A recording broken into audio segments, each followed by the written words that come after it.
间它才会开始放，比如说按1号。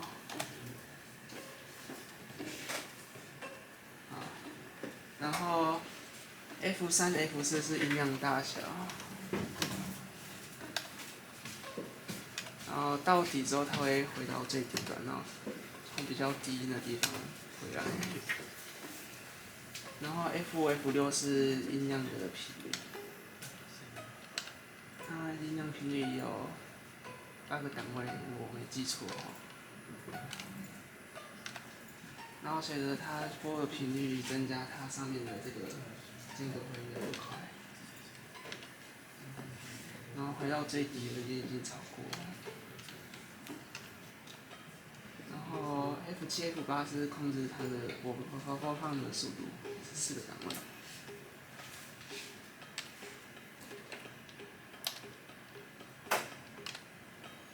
然后4个档位回来就回到原本的速度。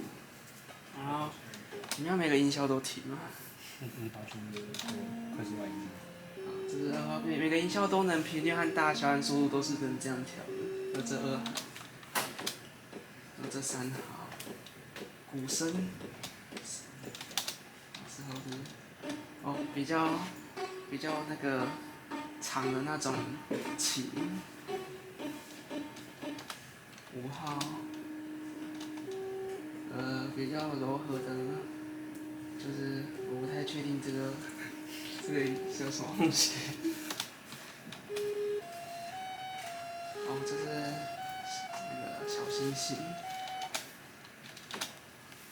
另外一个鼓声的节奏，好，是可以所有音效这样一起播放的。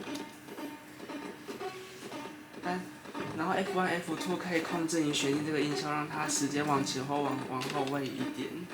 就是如果，可是这还是有点难调，所以我建议如果你要让它突然变得很整齐的话，直接按 Enter 键把它的节奏给重置这样子，这样所有音轨就能一起对齐了。然后接下来是 BN 就是比较低的鼓声和比较高的鼓声，如果突然想要打节奏的话。然后接下来是钢琴的部分，就是你可以按键盘选择要哪种音色。然后2号是复古的，3号就是比较柔的4号，也是复古，可是它会听起来比较燥一点。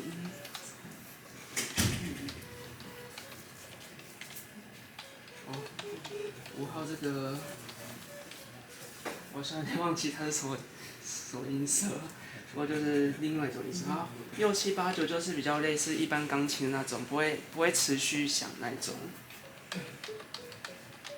就比较贴近真实的钢琴。6号，然后7号是电子钢琴声。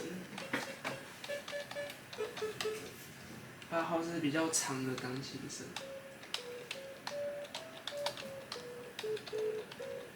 然后你可以鼓声打。好，不会弹，我钢琴不好。然后9号是比较长的钢琴，只是电子音。然后原本 CSC 是用来播放和录音的，可是它今天早上的时候坏掉了，所以没有办法用。好，所以它功能目前大概就是这些。现在有问题。